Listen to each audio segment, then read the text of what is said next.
பவல்ஸ் சம்யுக்தா விஸ்வநாதன், ராஜ் ஐயப்பா, சென்னி ஜெயந்த் இவங்கெல்லாம் நடிச்சு திலீப் டைரக்ஷன்ல இப்ப ரீசெண்டா தியேட்டர் ரிலீஸ் ஆன படம் தான் இந்த வவல்ஸ். இந்த படத்தோட ஸ்டோரி என்ன அப்படின்னா, இந்த படமே வந்து ஒரு 4 டிஃப்ரெண்டா லவ் ஸ்டோரியை பத்தி, ஒரு லவ் ஸ்டோரிக்குள்ள இருக்கிற சின்ன சின்ன ரொமான்ஸ், சண்டை, சந்தேகம் அப்படிங்கிற டிஃப்ரெண்டான லவ்வே ஒரு டிஃப்ரெண்ட் டிஃப்ரெண்ட் ஜானர்ல ட்ரை பண்ண ஒரு படம் தான் இந்த படம். இந்த படத்தோட ஒரு ஸ்டோரி என்ன அப்படின்னா, வணக்கம் நான் ஆனந்த். இந்த படத்தோட ஸ்டோரி என்ன அப்படின்னா, ஒண்ணு வந்து ராஜ் ஐயப்பா வந்து அவர் ஒரு ரிலேஷன்ஷிப்ல லவ் ரிலேஷன்ஷிப்ல இருக்கிற டைம்ல அவங்களுக்குள்ள ஒரு சின்னதா ஒரு மிஸ் அண்டர்ஸ்டாண்டிங் மாதிரி ஆகி 2 பேரும் பிரேக்கப் பண்ணிக்கிறாங்க. பிரேக்கப் ஆகி 2 பேரும் அவங்கவுங்க லைஃப வாழ ஆரம்பிச்சுறாங்க. பல வருஷத்துக்கு அப்புறம் ஒரு கட்டத்துல தன்னோட எக்ஸ ராஜ் ஐயப்பா மீட் பண்றாரு. அதுக்கப்புறம் அவர் லைஃப்ல என்ன நடக்குது அப்படிங்கிற ஒரு ஸ்டோரியும், இன்னொன்னு சம்யுக்தா விஸ்வநாதன் வந்து ஒரு பெட் ரிட்டனா இருக்கிறாங்க. அவங்களால நடக்க முடியல. ஒரு வீல் சேர்ல தான் அவங்களோட லைஃப் இருக்கு. அவங்க என்ன முடிவு பண்றாங்க அப்படின்னா, இனிமே நமக்கு யாருமே வேண்டாம். நம்ம யாரோட லைஃப்லயும் பாரம் இருந்துடக்கூடாது. நம்ம வாழ்நாள் வரைக்கும் நம்ம இப்படியே தனியாவே இருந்துடணும் அப்படிங்கிற மாதிரி ஒரு ஜோன்ல இருக்காங்க. அவங்கள தேடி வாண்டடா ஒரு காதல் வருது. ஒருத்தர் அவங்கள ட்ரூவா லவ் பண்றாரு. உயிருக்கு உயிரா அவங்க லவ் பண்றாரு. கண்டிப்பா இனி எப்படி இருந்தாலும் பரவாயில்ல, நான் நம்ம மட்டும் கல்யாணம் பண்ணிக்குவோம் அப்படிங்கிற மாதிரி ஒரு ஜோன்ல இருக்காரு. அவங்க காதல சம்யுக்தா விஸ்வநாதன் ஏத்துக்கிட்டாங்களா ஏத்துக்கலையா அப்படிங்கிற ஒரு ஸ்டோரியும், இன்னொன்னு சின்னி ஜெயந்த் வந்து தன்னோட குடும்ப சூழ்நிலை காரணமா சின்ன வயசுல இருந்தே தம்பி தங்கச்சியில படிக்க வைக்கிறது, அந்த ஒரு ஜோன்லயே கிட்டத்தட்ட 6ல் இருந்து 60 வரை ரஜினிகாந்த் மாதிரி அந்த ஒரு பரிதாபம் ஐயா பரிதாபம் அந்த மாதிரி ஒரு இதுலயே வளர்ந்துட்டாரு. அவருக்கும் அவரோட குடும்பத்தை பத்தி யோசிக்கிறதுக்கான டைமும் இல்ல. அவருக்கு வந்து ஒரு கல்யாணம் பண்ணிக்கணும், ஒரு ஒரு நம்மளும் ஒரு ஃபேமிலியா மாறணுங்கிற அந்த ஒரு இதுல ஃபேமிலியை நினைச்சு அவரோட தம்பி தங்கச்சிகளுக்காகவே வாழ்ந்து வாழ்ந்து அப்படியே ஒரு சூன் போயிட்டாரு. ஒரு 55 60 வயசு ஆயிடுச்சு.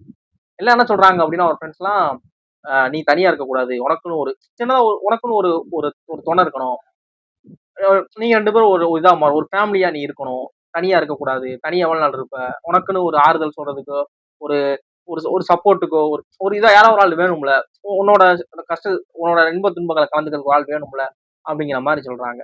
அந்த டைம்ல அந்த ஒரு 55 60 வயசு இருக்கிற ஒரு லேடிய இவர் வந்து பாக்குறாரு.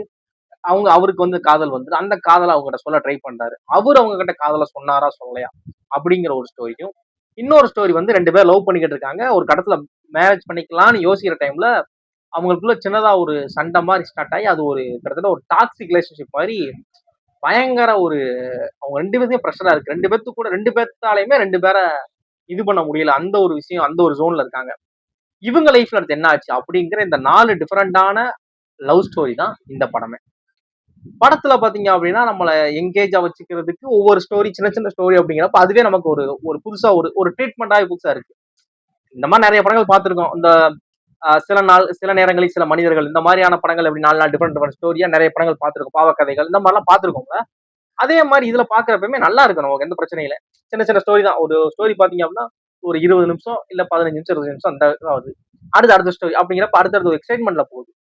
இதை தவிர்த்து படத்துக்குள்ள வந்து ஒரு காமெடி இருக்கான்னு கேட்டா, காமெடிக்கு சீன் எழுதியிருக்காங்க. நம்ம பீட்டர் இருக்காப்ல இன்ஃபுளுசர் பீட்டர், அவரை வச்சு ஒரு காமெடி எல்லாம் வருது. ஆனா எந்த காமெடிக்கு சிரிப்பு வரல பெருசா. அவங்க பண்ற காமெடி எல்லாம் இரிட்டேட் தான் ஆச்சு எனக்கு. எந்த காமெடிக்குமே நான் பெருசா என்ஜாய் பண்ணி சிரிச்சேன். இரிட்டேட் ஆச்சு அந்த காமெடி. எதுக்கு அந்த காமெடி அப்படிங்கிற மாதிரி இருந்துச்சு. மத்தபடி படத்துல காமிக்கிற அந்த லவ் போர்ஷன் இருக்குல்ல, ராஜயப்பாவோட லவ் போர்ஷன் ஆகட்டும், சின்ன ஜெயந்தோட லவ் போர்ஷன் ஆகட்டும், அவரு அவங்க அவங்க அவங்க பேரு சம்யுக்தாவோட லவ் போர்ஷன் ஆகட்டும் சொல்லி இந்த லவ் போர்ஷன் எல்லாமே சூப்பரா இருந்துச்சு பார்க்கவே. அது மாதிரி இந்த லவ் போர்ஷன்ல பேக்ரவுண்ட்ல போற மியூசிக் ஒரு பார்த்தீங்களா, அது பயங்கரமா அந்த சீன் அப்படியே அந்த மூட் அப்படியே என்ஹான்ஸ் பண்ணுது. நிறைய இடங்கள்ல மியூசிக் எல்லாம் பயங்கர வைபா, கிளைமேக்ஸ் எல்லாம் பாத்தீங்கன்னா அந்த கிளைமேக்ஸ் அந்த அந்த ஃபோர்த் ஸ்டோரி மட்டும் தான் எனக்கு கொஞ்சம் மாறி இருந்துச்சு. புரியல என்ன சொல்ல வராங்க, என்ன பிரச்சனை, எதுக்கு அந்த மாதிரி ஒரு கிளைமேக்ஸ்ல கொண்டு போறாங்க அப்படிங்கிறது எனக்கு புரியல. மத்தபடி அதுக்கு பேக்ரவுண்ட்ல ஒரு ஒரு ஒரு வைபா ஒரு மியூசிக் போட்டிருப்பாங்க. அந்த ஒரு இது மாதிரி போட்டு அது சூப்பரா இருந்துச்சு. அது கேட்கறப்பவே பயங்கர ஒரு வைபா அது இருந்துச்சு.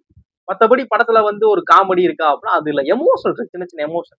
சின்னி ஜெயந்த் வந்து ஒரு ஓல்டேஜ் லவ் வந்து எப்படி ரொம்ப கன்வின்சிங்கா பிரசன்டபிளா காட்டணும், ஆடியன்ஸ் வந்து ரசிக்கிற மாதிரி இருக்குங்கிறது நல்லா இருந்துச்சு. பாக்குறப்பே கியூட்டா அவர் அழகா கன்வே பண்றாரு. ஏன்னா ஒரு சீனியர் ஆர்டிஸ்ட் அப்படிங்கிறப்ப நிறைய படங்கள் பண்ணிருக்காங்க அப்படிங்கிறப்ப அவங்க ரொம்ப அசால்ட்டா அந்த விஷயத்தை கேரி பண்ணாங்க. அந்த மாதிரி இத்தனை வருஷம் ஆகி போச்சு. என்னோட ஃபேமிலி என் தம்பி தங்கச்சியில பார்த்து நானும் குடும்பம் நமக்கு ஒரு மனைவி வேணும், குழந்தைங்க அப்படி யோசிக்கவே இல்லை. தம்பி தங்கச்சி குழந்தைங்களை பார்க்க ஆரம்பிச்சேன். எல்லாமே என் கூட இருக்கவங்க என் நண்பர்கள் தான் இந்த மாதிரி இருக்கக்கூடாதா அப்படின்னு சொன்னால, இப்போ கூட நான் என்னோட இதுக்காக வரேன், என் ஃப்ரெண்ட்ஸ் சொன்னாலதான் வந்திருக்கேன் அப்படிங்கிற அவரோட அந்த யதார்த்த தன்மையாகட்டும், அவருக்கு ஒரு ஸ்டோரி இதுக்குள்ள சின்ன சின்ன சஸ்பென்ஸ் இருக்கு. ஒவ்வொரு ஸ்டோரிக்குமே அது இதுக்குள்ள சஸ்பென்ஸ், அந்த டாட்ஸை கனெக்ட் பண்ணது எல்லாமே நல்லா இருந்துச்சு. ராஜையப்பா வந்து லவ் பண்றப்ப இது எல்லாருமே ராஜையப்பா வந்து அவர் பிரேக்கப்ல அவர் எக்ஸ் கூட ஏன் அவர் சண்டை போறார், எதுக்கு அவங்களுக்குள்ள அந்த பிரேக்கப் ஆச்சு அப்படிங்கிற அந்த ஸ்டோரி வந்து நிறைய பேர் கனெக்ட் பண்ணிக்க முடியும். லவ் பண்றப்ப யாரோ ஒரு ஆள் ரெண்டுல யாரோ ஒரு ஆள் வந்து கொஞ்சம் மெச்சூர்டா ஒரு விஷயம் சொல்றாங்க அப்படின்னா இன்னொருத்தர் வந்து இந்த கேட்கிற சோழ்ல இருக்க மாட்டாங்க. இது உண்மை. அது யூனிவர்சல் ட்ரூத் மாதிரி தான். கேட்க மாட்டாங்க.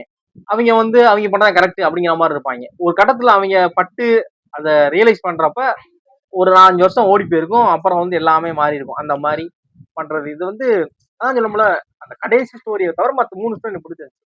அந்த கடைசி ஒண்ணுதான் என்ன அப்படிங்கிற மாதிரி நமக்கு புரியலையா, நான் சரியா கவனிக்கலையா அப்படின்னு கொஞ்சம் அடிக்கடி போன் எடுத்து நோண்ட ஆரம்பிச்சிட்டேன். அப்படிங்கிறப்ப கொஞ்சம் படத்துக்கு நானும் கொஞ்சம் டிஸ்டன்ஸ்ல வந்துட்டோம். இந்த ஒரு விஷயம் தான்.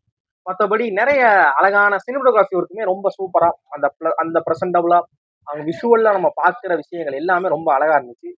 படம் உங்க நியர்பை தியேட்டர்ல அவைலபிளா இருக்கும். பார்க்க நினைச்சீங்க அப்படின்னா தாராளமா பாருங்க. மற்றபடி ஃபேமிலியோட பார்க்கலாமான்னா தாராளமா பார்க்கலாம். எந்த வித ஓவர் வல்கரான கண்டென்ட்டோ ஒரு அடல்ட் ஒரு நியூடிட்டியான கண்டென்ட் அந்த மாதிரியான விஷயம்லாம் இல்லை. ரொம்ப நீட்டா இருக்கு. கெட்ட வார்த்தை எதுவுமே இல்லை. பார்க்கணும்னா பாருங்க. தேங்க்ஸ் ஃபார் வாட்சிங்.